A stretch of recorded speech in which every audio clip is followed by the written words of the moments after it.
So it's always kind of interesting for me uh, where people point, at exercise.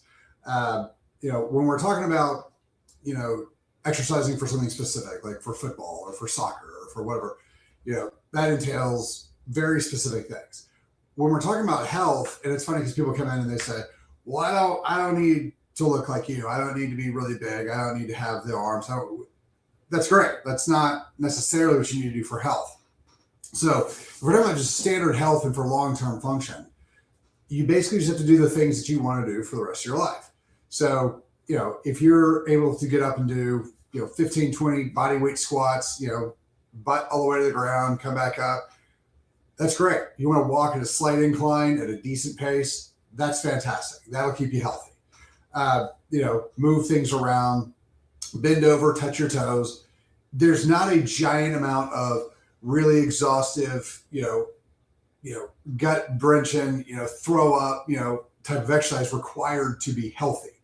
You just basically have to move. Any movement that you want to do when you're old, let's say, and the older I get, the more people I meet, the old level keeps going up. But, whatever you envision as old, whether it's 70, 80, 90, whatever it is, if you're like, okay, I still want to be able to stand up from the toilet. All right, well, then you're going to need to exercise and practice standing up from basically toilet height. So those are body weight squats. If you want to make it a little bit more, impressive, a little bit more push, get to the point where you can do that with your individual legs. So single leg step ups, single leg squats, that type of thing. Body weight, it's all you really need to be healthy. You're like, well, I know if you want to, get on stage, that's not what we're talking about. We're just talking about function through life healthy. Get out, move, you don't have to do 35 pull-ups and stuff like that.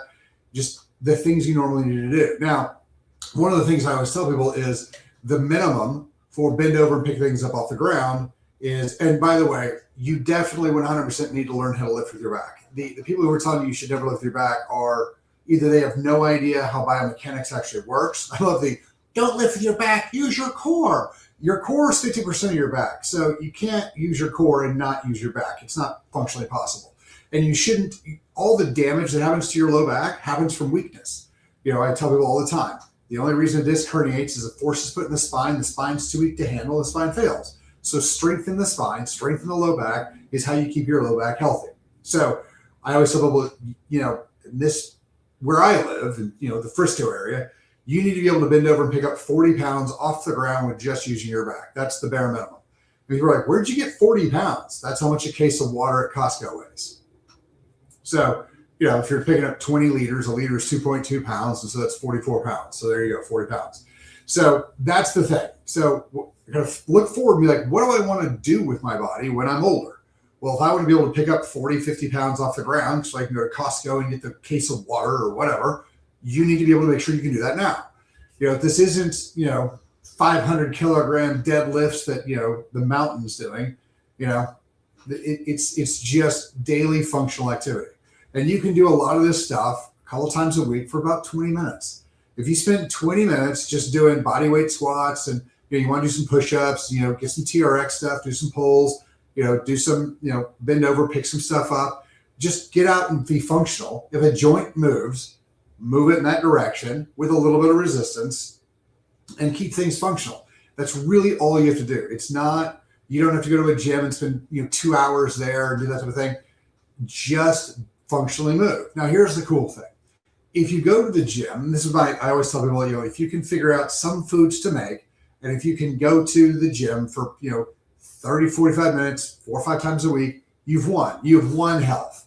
And the reason I say that is because let's say you start off with just be like, I'm doing the bare minimum. I'm just going to do, a little bit of stuff, just body weight squats, some step ups. I'll do some, light this, light that. Great.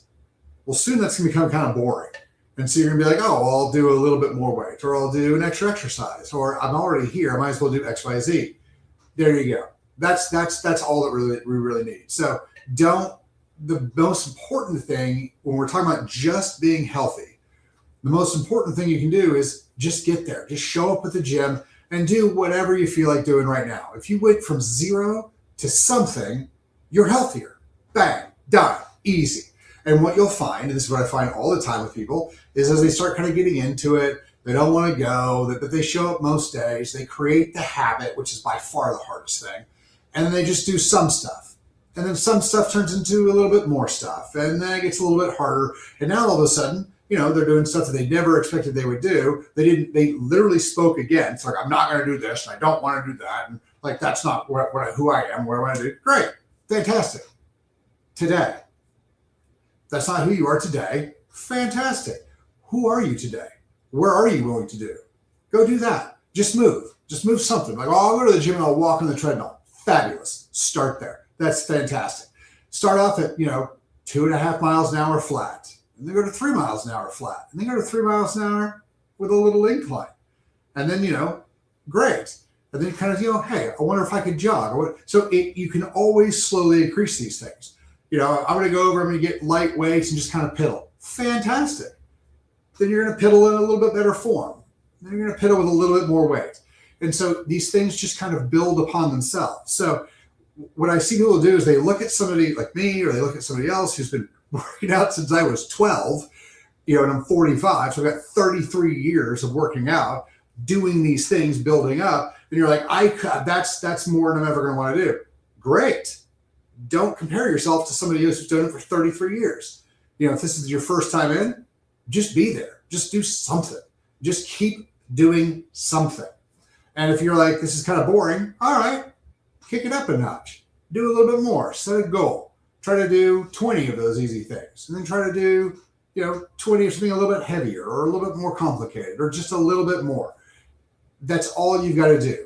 I think the biggest problem people get into is that they're like, if I don't go from 0 to 100 real fast, well, then I'm a failure. And that's not accurate in any way, shape, or form. Just the fact that you show up at the gym, if you can go to the gym for 30 minutes a day, whether it's your home gym, whether it's the gym down the street, or if you can just show up for 30, 40 minutes a day, like say 3 to 5 times a week, you've won. That's it. Well done. Congratulations. You've checked literally the biggest box in health and exercise you can, just showing up. Because like I said, if you're just going to show up, even if you pedaled for the first week or month or whatever, sooner or later, you're going to accidentally start doing some stuff that's going to be highly beneficial to your function. So that's basically where it is. So people ask me all the time, they're like, well, will you build me I can build you any type of workout you want.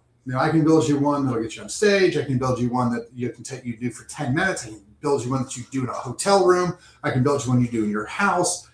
All sorts of stuff. Like I built ones for people who they use water bottles. They literally use water bottles to do half the exercises because it's body weight and like 2 pounds of water. It's not that big of a deal. And so if you haven't started something, all you got to do is just move a little bit. Even the walk around the neighborhood, like I'm going to walk around the neighborhood. I've done those. All right, walk around the neighborhood, for 20 minutes. Now, the third or fourth time you do it, see how far you went. Like how many houses did you go? Oh, okay, cool. Next time, try to go one house more, and then one house more. And then if you really want to get spicy about it, every third house, do a body weight squat at the mailbox. This is easy stuff. This is easy stuff, but it's so much better than sitting still. And this is the big things that we kind of have to figure out is where are we now? Where do we want to go? How do we start moving in that direction? Sometimes it's just, we don't ever get here, but we get to here. So we get halfway to our goal. And we were like, that's 50%. Don't look at what you're missing. Look at what you're gaining. You're 50% better than you were however long ago. Fantastic. You're healthier. Compare yourself to what you did yesterday, not what somebody else did today. Never, ever do that. That's never going to get you where you want to go. But that's the thing. So when we're talking about exercise, all we're talking about is what you do yesterday, do a little bit more today. That's basically it. So if you want to build a giant, crazy workout, awesome. If you want to just be moving, phenomenal. Just do a little bit more than you did yesterday, and you're going to be healthier than you were yesterday. It's just that simple. Now, there's a whole bunch of things you can do that if you're doing certain things, you're going to hurt yourself. So talk to somebody about what you're doing. Grab a trainer, grab a friend who knows what they're doing. Talk to somebody who's done this before. That's why I tell people, like, get a trainer. Like if you guys will just grab a trainer for 4, 5, 6 sessions, or go to a gym where there's people who know what they're doing and just watch them. Just stand back, watch what they're doing, and just do what they do. 90% of the time, you'll be fine. Now, if you're going to watch people who are doing stuff, don't watch the guys, watch the women. Because guys ego lift and we try to do too much weight, we screw up our form. Watch the girls. Watch the women who, especially if you can see, like, meet some of the trainers and then like sit back and watch how they work out. Awesome. But that's the biggest thing, is just start moving. I've written really, really, really light and easy workouts for people, and they stuck with them and they started building on them, and it was fantastic. So just start to move. If you're supposed to do something like, oh, I'm supposed to reach above my head. All right, put a little weight in your hand, push above your head. You're supposed to be able to bend over and touch your toes. Bend over and touch your toes. This is not rocket science, but these are the things, if you want to start getting somewhere, just start moving. So if you guys have any questions, hit us up. If you guys want big plans, I got big plans for you. You want little plans, great. You guys go find a gym. Vibe 5 is great. Any of these little, like, exercise groups that you guys get together and do hot work, whatever it is, just get in and start moving. If you're moving a little bit, it's better than nothing. So just get out and start doing something, and that'll get you where you want to go health-wise. We can always build upon something. If you guys have any questions, hit us up. Have a fantastic day.